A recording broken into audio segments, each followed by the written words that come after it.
After last week's close shave, Alfie declares at Kat's bedside that he'll always be there for her, and the family fuss around her when she comes home. They're anxious when a social worker visits, but insist they can care for their kids. Buster Briggs is back and wants Shirley in Greece with him. Initially she says yes, but worried for her family declines, then takes matters into her own hands. Buster threatens to leave without her, then changes his mind, while Mick tries to make amends with Shirley, but she slams the door in his face. Babe brings Sylvie to say her goodbyes to Stan and tries to get Cora to call off the wedding, but Stan sends her packing. Will they marry? Well, that's to find out, but Stan dies with Shirley at his side after she's made her peace with Mick to make Stan happy.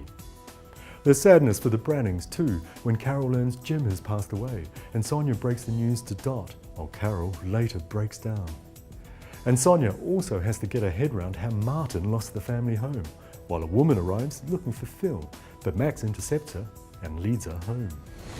Next we preview developments in Corrie. Anna's concerned when Faye won't bond with the baby, while she confides to her that Jackson's the father, but it was consensual.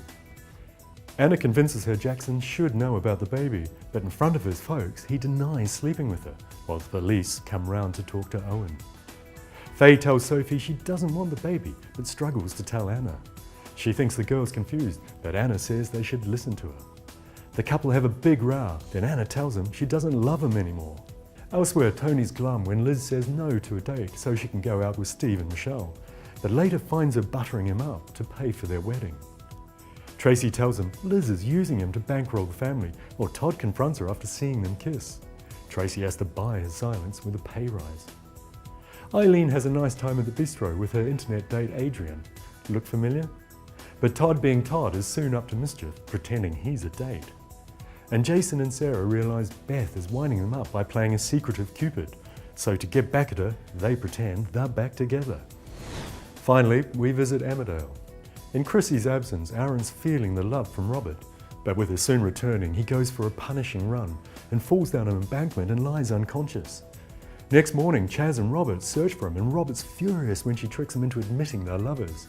He lurks behind her with a boulder after she threatens to tell Chrissy. Suddenly, they hear Aaron calling. Later, Robert calls a shady contact to get rid of Chaz, but after she promises to stay quiet, he tries to call off the hit. Too late, the man is stalking Chaz and Robert can't get through to him. Elsewhere, Alicia tries to put on a brave face when she hears the verdict, but later loses it and decides to leave the village. And Emma's struggling with the divorce and isn't happy to see James and Chaz looking so cosy.